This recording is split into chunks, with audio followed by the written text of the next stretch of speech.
Hello, fellow Redbirds. Welcome to Bird Fans Forever, podcast number 33. Please follow us on our @BirdFansForever Twitter account to be notified of our latest podcast videos and to participate in our fun polls. Also, go visit our website, www.birdfansforever.com, where you can find a list of our previous podcasts. Finally, visit Bird Fans Forever on YouTube and dunk on that subscribe button. Our YouTube site has our previous podcasts. In addition, YouTube has our archives of classic Redbird games that we've accumulated thanks to so many Redbird fans who've been kind enough to share their video libraries with us. We hope to keep adding to our collection of games, and if you're a fan, chances are you'll find a game on there that you want to lose a couple of hours watching. If you get a chance to go watch one of our classic Redbird basketball games on the Bird Fans Forever YouTube channel, a good game to watch from our archive with our guest is the 1997 NCAA tournament versus Iowa State. Unfortunately, the wrong ISU won that game, but still a good game, tied at 53 with 4 minutes left in the game. Our guest for today played for our Illinois State Redbirds from 1994 to 1998. He's all-time assist leader for the Redbirds with 740 assists and second in Missouri Valley Conference history, and is on the single-game assist top 10 leaderboard with 4 games of 14 assists each. We'll be right back with our podcast featuring Jamar Smiley.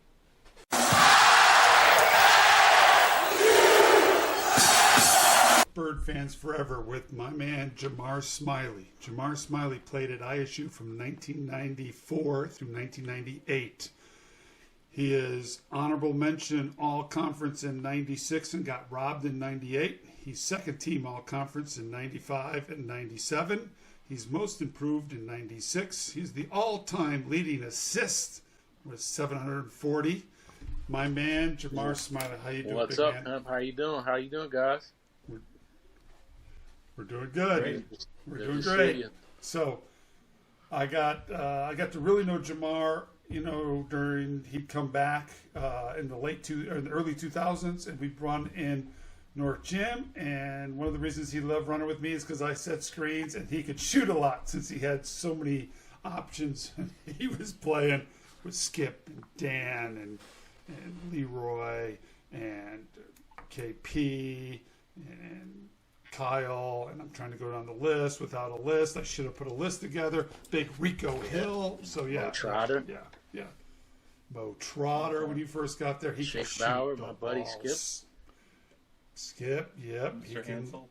Mr. Hansel. Coop. Everybody forgets about Coop, but anytime Coop got on the floor, he made a shot. Oh yeah. God, yes. Yeah. Kenny actually said he's one of the best shooters that he had seen at ISU. That's who his number one shooter was. So who would be your number one shooter? Coop may be the best shooter I've ever seen, based on the fact that the guy could sit on the bench for the entire game, literally, and immediately upon entering, if he was open, he was going to make that shot. And sometimes he was not needed to. He didn't need to be open, and he still was going to make the shot. Now, that was a special talent. Special talent. Yeah. That is awesome. All right. We're going to start this off like we always do. Mr. Smiley, how did you get to ISU? I was playing AAU basketball at one of the very first All-American camps in Ypsilanti, Michigan, with a team full of New York guards and New York players. And my coach is a guy named Mickey Walker, who's from upstate New York, from Syracuse, New York. Mickey was a great guy. He used to give us phone cards for taking charges. Now, whoever's watching, whoever's going to watch this will have very little recollection of phone cards, but that's what you had to do when you were away from home if you didn't have a cell phone, which few of us did. But Mickey Walker coached myself during camp, but he also coached a young man named King Rice when he was in high school. And so King was one of the coaches in attendance at camp, and so forth and so on. And here we are. I'm a freshman at Illinois State, so he is pretty much the reason when you go back down to the basics of it. Who else was recruiting you? I got recruited by a lot of Northeast schools, Rutgers, South Carolina, Georgetown a little bit, but that was pre-Iverson getting his release from incident that he was involved in and being allowed to go to school. So I had a few good, high level schools. I had some mid-major schools, Long Beach State, Illinois State. So it was a decent recruitment for me coming out of high school. Yeah. Good. So what set Illinois State apart versus those other schools? You know what? Illinois State was, number one, it was a great environment. I mean, I felt like basketball was the number one thing on campus at that time. Coach Stallings and King Rice, their pedigree, both of them having, played and coached big-time college basketball. And, the fact that I was probably going to come in and be able to at least compete for a starting spot, but I could see myself being a starting point guard for a long time and having a lot of success under the tutelage of those two guys. And then it doesn't hurt when you fly into O'Hare and then you take a private plane down to Bloomington and you kind of fly over Redbird Arena and the campus, and it's just me, coach, and pilot, and it was kind of cool. So they tricked me.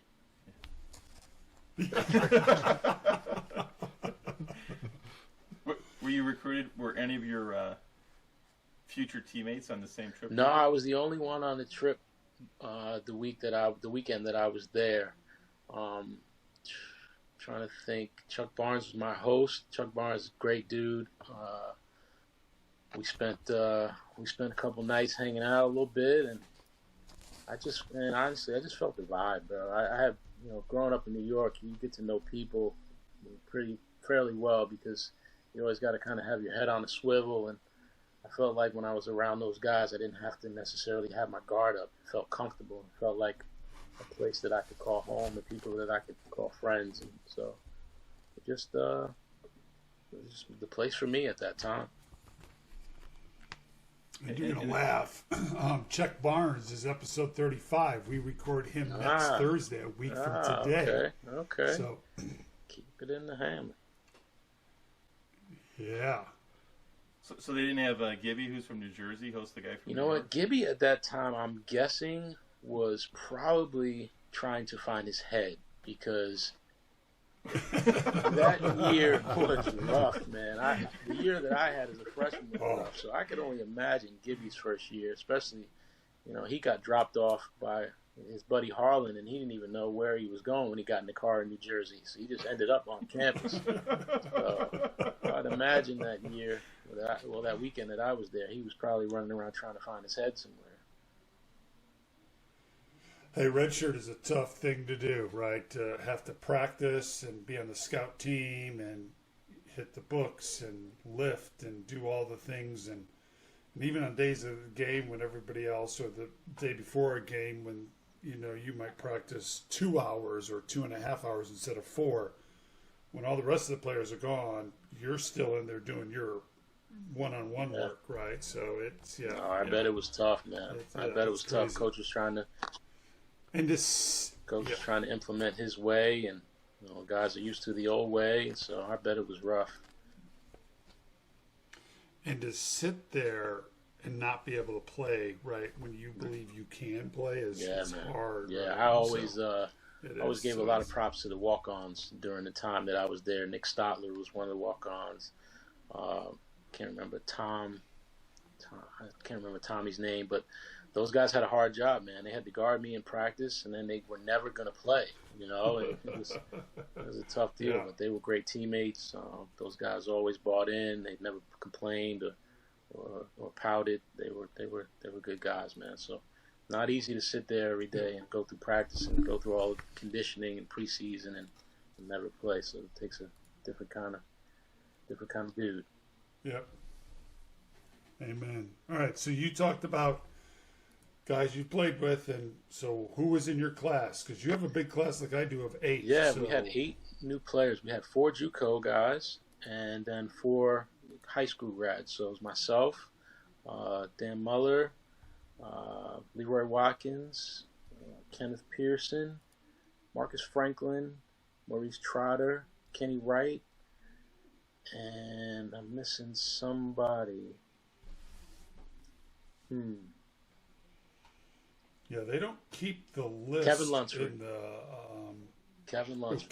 Kevin Lunsford. Right. Yeah. So we had a really talented group. Marcus Franklin had won the junior college national championship, I believe, the year before, or at least played in the Final Four. Wow. I think Kevin Lunsford was first team All JUCO All American. Kenny Wright played at a big time JUCO at Indian Hills. He'd also played one year at Ball State because he was episode 13. We've talked to him. You know, KP was young and vibrant and athletic. He didn't get to play our freshman year, but he contributed a bunch and during practices with his length and athleticism. And then Leroy had to sit out for some academic, requirements. Prop 48. Yeah. He and I were actually roommates that year, so he got a first-hand view of life as a point guard because I would always come home and complain to him. But we had a really good group of guys, man. Mo Trotter was a hell of a player, heck of a scorer. We had a really good group, man. It was a great year. It was tough, but it was a great year. All right, so off air we were talking, and your first story out of the gate is the Nightmare at Evansville. Nightmare at Evansville. Yeah, man. Jeez. we go to Evansville on the road. I want to say it's our first conference game, but it's at least our first road game in conference. And we lose by 20, man. We get blown out. I think I go for like 2 for 14, or Dan Muller gets thrown on his head one of the plays. And, man, you talk about a beatdown. It's probably the game that all of us can remember. And speaking of Kevin Lunsford, so I go back home. We all go back home, and we got a day off, and then, scheduled day off, not a given day off. Back then you had to have scheduled days off. So we have a day off, and then we're going to have practice. And so I guess, unbeknownst to any of us, in between the day off, the game and the next practice, Kevin Lunsford quit. And so I'm walking to practice. I'm passing through Waterston Towers. The cafeteria at the time was connected to the building. And so I'm taking the shortcut to try to avoid those winds of the towers. And he's walking past me going back towards the dorms. And he's got flip-flops on, and he's got like a little baggie with food in, and he's looking extremely casual and comfortable. And I go, bro, where are you going? And he's like, I'm going back to my room, man. I'm done with this. And I'm like, what do you mean done with this? He goes, I'm out of here. I go, oh my goodness. I go, now I know practice is going to be hard because he's going to try to make some other guys get out of here and quit too. But we get into that practice, man. It was without a shadow of a doubt the hardest practice we had in my 4 years. I mean, the hardest. 1-on-1 full court, 2-on-2 full court, charge drills, box out drills, dive drills. I mean, nightmare, absolute nightmare. But it, like a lot of things that we went through there, it brought us closer. It made us appreciate one another. It made us, a little bit more tough. It put a little stink on us to get beat that bad, and we made amends for it because I don't remember losing 2 games in a row very often during my 4 years. You'd have to check me on that, but I don't know if that happened maybe once or twice. Jamar, you were the quintessential point guard and one of the best that ISU ever had. The game's kind of changed a little bit these days, right? So let's talk about like what your mindset was when you were playing, and then give a little comparison contrast and how you would have fared today. Yeah, good question. First, my question to you is, can you spell quintessential? No, but that's why we have Pemberton on here. I got you. Yeah, the dyslexic guy's going to be able to. My real name's Jonathan, which was reduced to John, and then John again. So quintessential's out of the book. All right. Google knows everything these days. Funny. No, man. The game has changed a bunch. I joke with my buddies, and we joke all the time about how we were born too early because the game, the way it's played now with so much spacing on the floor, and guys, pretty much leaving the lane open, you can't go back in time, obviously, but I felt like when I played that the guy in front of me was pretty much irrelevant because whenever I wanted, I could go by him. But then obviously you had to deal with the two big guys that were standing in the lane. Well, four big guys that were standing in the lane. Your two guys, and then the other team's two guys. And so your options, at that time were then to either shoot a floater over a big guy or, kick to the corner or make a little dump pass to your big guy in the short corner or have him, his man slide over and kind of dish it. But the game today with the two guys standing in the corner and the lane being so free for penetration, I just feel like, man, I would have had either a ton of layups or a ton more assists because, once you get to that basket, everybody's got to collapse and then you got kickouts for threes. And the way we played, it would have been a lot of fun. I'd love to see Skip and Dan be able to just stand out there and shoot wide open shots as their guys came in to try to stop penetration. So it's a different game. I think, being born and raised in New York, my mentality was always just to grind, right, and try to find a way. Coach Long used to always talk about no matter what happens, getting to the end zone and scoring touchdowns. And that was really my mindset. Like, we got to win. I could have 5, I could have 3, I could have 13 or 11, but bottom line is I got to make sure that we get set, we get, into what it is we're running, offensively and defensively. Everybody's communicating, and then at the end of the day, we win games. And that was pretty much the goal. There was nothing. There was no ulterior motives. We didn't worry about who was leading scorer. I think one year we had 4 guys in double figures. I hovered right below double figures, but none of us. It was never a conversation in the locker room. Oh, you led us in scoring today, or you had this amount of points or that amount of points. We always were concerned about winning. Yeah, I think the more options you have, as a team, the bigger threat, right? If you're coming down the lane and you can score, but you can kick it to 2 other people, versus just one person that dominates the scoring. Yeah, and you're much bigger threat. And one of the things getting to watch Jamar, having moved back at that time, your ability at the 13, 14 second mark in the shot clock to get the ball, reset it up. Because if you guys were in helter-skelter mode, right, and everything was disjointed, your offense just seemed, you just reset them up and you just start running the offense again.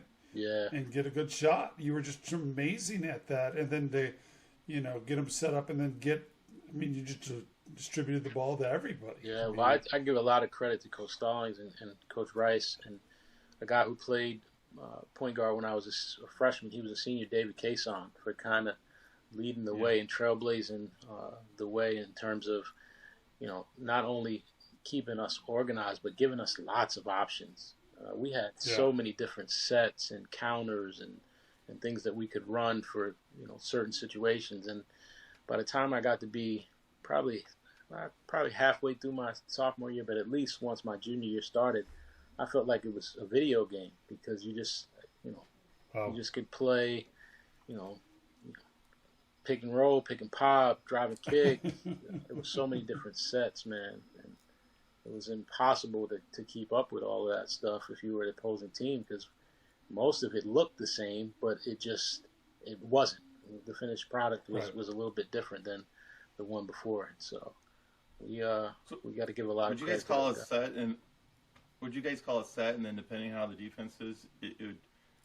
What I would do, look different. What I would do is I would call a set, or Coach Stallings would call a set, and then 2 possessions later, maybe I would call the counter to it, or within transition, I would call the counter to it. And so after we've run something and we've either scored or we haven't scored, but within 2 plays later, especially if it was after a defensive rebound and we're pushing the basketball, we're running down into the same lanes pretty much, into the identical formation. But I know that you think we're getting ready to run what we just ran, and so we call it counter, and we scored so often out of those opportunities and situations. But again, that's credit to Coach Stallings, man. He had a lot of tricks in his bag. Yeah. He did, but you were able to execute that on the fly with the ball on your hip going full tilt, right? Yeah. And to call it and Yeah, because I was able to sit in the stands. I'm like, oh my God, he's calling.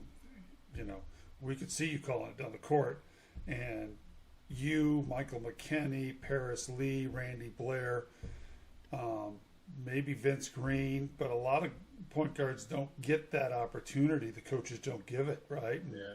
So yeah. No, it was definitely a lot of freedom given. As much as I would have liked to be able to shoot the ball a little bit more during my time, I will never regret the opportunity that he gave me to just kind of run the show. And it was pretty much from day one. Like, we had Chad Altadonna and Brian Kern and David Cason were seniors, and they were our captains when we first got on campus. But you could tell that Coach was kind of grooming myself and grooming Dan to be the leaders, and he gave us a lot of freedom. He was hard on us, but he also gave us a lot of rope. Now, Dan always tells a story about that first NIT run that you guys were ready to go home. Oh man, funny story. So we play. I couldn't even tell you who we played in the first game, but I know the game we lost when I was a freshman. It was Washington State. They had a really good team. Yeah. I think the main guy on their team ended up being a Major League Baseball pitcher, Hendrickson. I think it was his name, his last name. Yeah, Ben. But Calvin Sampson may have been the coach. So they had a really good team, but in a very close game, I think I missed a 3 to lose it at the end. And when I get to the locker room, we all get to the locker room. Brian's, hurt, Chad's hurt, David's hurt. We're all hurt because we lost.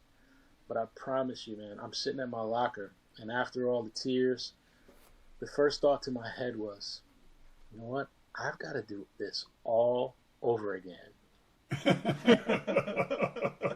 Preseason conditioning, like Christmas break practices, all that stuff just popped into your head, man. But it was a heck of a season, and I appreciated those seniors more than they even knew at that time. We're all still kind of stay in touch and connected one way or another to this day, but those guys laid the foundation for what you all saw for those next 3 years. And it didn't start that way. It definitely didn't start out that way. Yeah, because you got Utah State in overtime, and then there was Washington State 83-80. Yeah. So that would have been your freshman year. But I remember Dan saying that they – you mean the season's not over, right? Because you're a freshman, right? Yeah. So that Washington State game, we were at that game. That was one of the loudest games. And I don't know if you remember, Coop makes a shot, I think in the corner, and the place like erupted. It was so loud that game. I told you the dude could come off the bench, man, in an ice suit and make a shot. Like, he was unbelievable at that. I've never seen anybody do that. I mean, guys in the pros do it all the time, but at the collegiate level, I've never seen a guy who could sit over there all freaking game, man. Cold, hadn't touched. Now, mind you, college basketball game is about an hour and a half, and so he hasn't touched the basketball in that amount of time. And get in the game, and boom. Boom. Yep. Boom. Off air, we were talking about you never lost to Wichita State, so I'm a little envious, right? And so let's hear it. Time to rub it in. Let's hear it. Yeah, those guys were very, very competitive. I mean, they played hard. They would always come to our building, and the joke was we would, have shoot around, and they would have shoot around, but on their way from the weight room to shoot around, as if they were going to, out tough us. They made it known that they were going to lift prior to having their shoot arounds. And so, they gave us some runs for our money. We beat them in overtime one time in their place, I remember. But yeah, those guys never got the opportunity to get a W against us Birds. And that's probably my greatest memory of any teams that were in the league, man, because they gave us some tough, really tough competitive games. And there were times where they were up big and, guys start talking smack, and same result, baby. So, Jamar, you seem like a pretty confident person. So, did you talk smack back to them? I might have said a couple things, maybe. Maybe. Don't quote me, but I may have said a couple of things every now and then.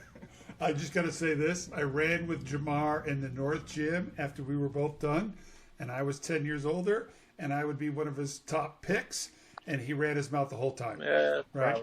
You can't touch me. You can't stop me. Big Pimp, need a screen, give me a screen. Oh, you got it, right? You got to use your voice. Your voice is another weapon, man. It's like a distraction. It's just a big distraction. It gets you thinking about some other stuff. Did you ever run it in practice to your teammates too? You know what? We weren't allowed to talk smack unless, like, it was, we had some special circumstances where we were allowed to discuss, let's just say, have conversation. But it didn't happen very often. No, it didn't happen very often. We had a lot of respect for one another. We competed hard. And, red team always gave the white team a beat down. All right, Big Jamar, right? And I had to look up to make sure I got it right, the Wisconsin game, second round of the NIT, gets you into the third round, going up to Madison and beating them. So let's talk about that game. Wow. Loudest environment that I had ever played in. No offense to our Redbird fans who've always showed up for Bradley and Southern at home, but that barn, man, was amazingly loud. I don't think those guys thought for a second that they were going to take the beat down that they took that day. But that place was rocking, man. We played extremely well. And I remember there was a nice small section of Redbird fans maybe up to my left behind us, behind our bench. But I remember there was just a nice small section of us at the end of the game cheering, really, really loud. Great environment, though. We stuck it to them. We definitely stuck it to them. We get this mid-major team from down the road pretty much, coming up to Big Ten country in a game where those guys, I know how it is when we're fortunate enough to make the NIT my freshman year. We weren't so excited, so I could imagine that those guys had a little damper on their spirit until they got into the moment. But by the time they got ready to play, we were already raring. So great game, great atmosphere. 77-62. Wow, yeah, I wouldn't have realized that it was that bad, but yeah. Major beatdown. Each year you guys progress pretty well. The freshman year we talked about it. You played 2 games in NIT. Next year you get 3 games, and then the following year you actually make the NCAA, won the MVC tournament, and you guys played Iowa State. Let's talk about that game a little bit. Iowa State game, yeah. Well, the progression was really great during the 4 years that we were there. Like you said, going to NIT the first year, the second year, and then going to tournament the next 2 years. It was in line with what Coach had laid out for us, and the expectation from the start of each of those seasons was to improve year to year, and we were able to do that. I mean, it came with a lot of long, hard days, but at the end of the day, we all got out of it what we put in, and so it was a good time.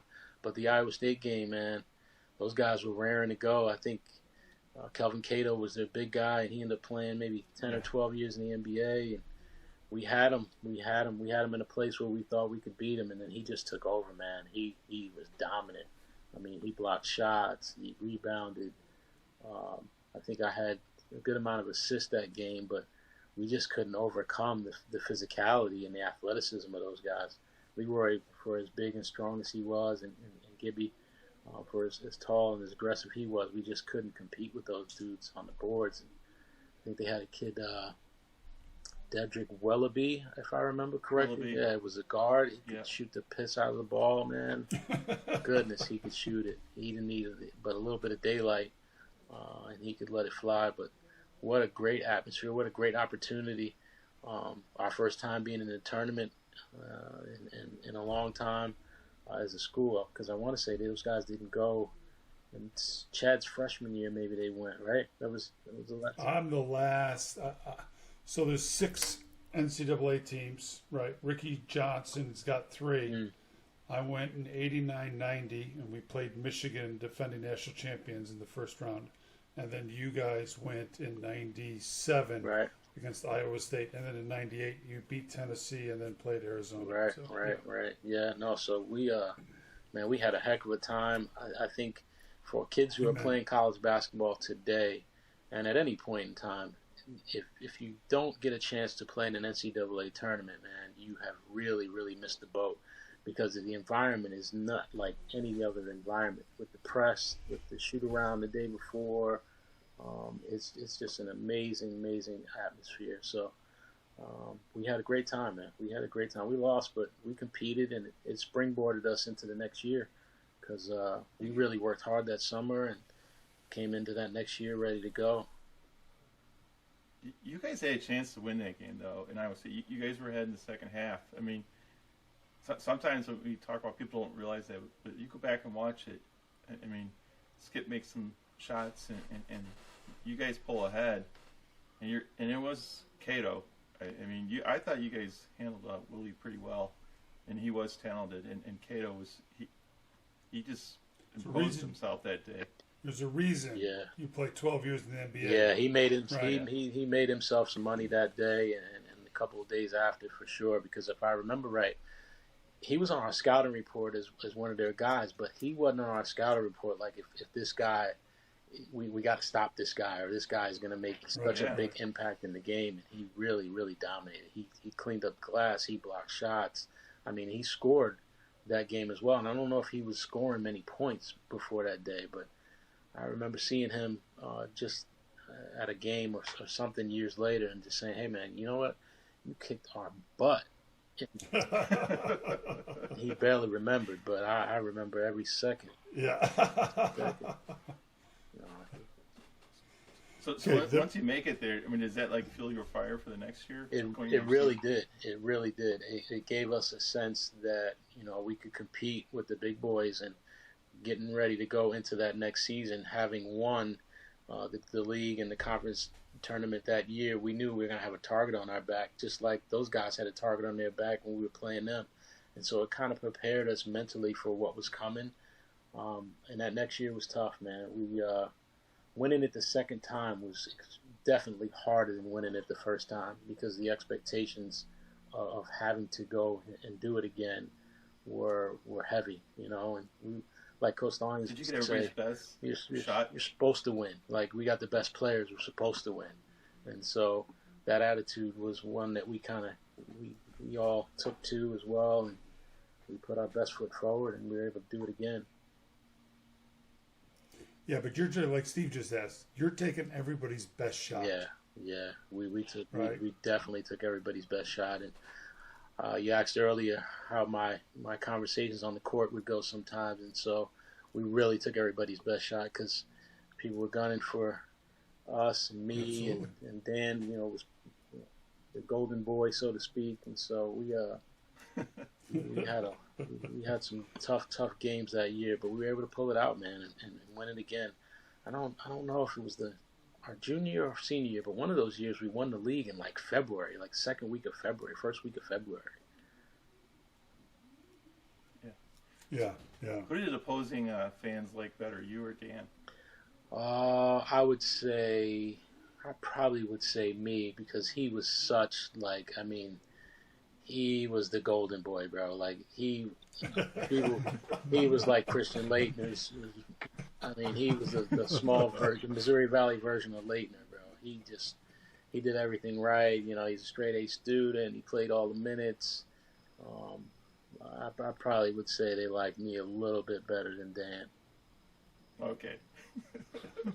All right, so you rubbed it to me about having never lost to which state. You also did something I actually did my senior year, which was to beat Bradley twice. And how good was that? Amazing. And it's funny because I don't remember the game. Like, if I watched it, it would be like me watching it for the first time. But I definitely remember us in the locker room prior to the game, because we were hell-bent on leaving there with a win. And we were able to pull it out. And that bus ride home, it was so satisfying, man. It might have been the first time we ever saw Coach Stalling smile.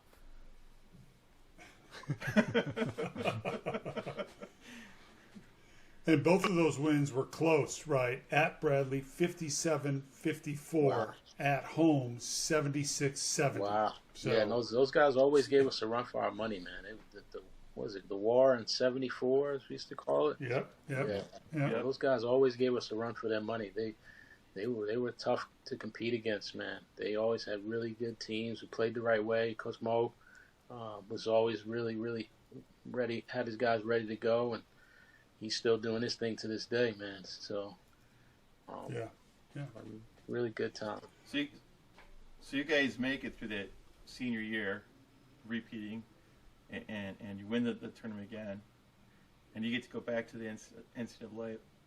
But then you had the misfortune, you hurt your back. Yeah. It was the day of the game, right? It's the day before the game, so we're having a light practice, and Mr. Greenspan, Rick Greenspan, was our AD at the time, and he's at practice.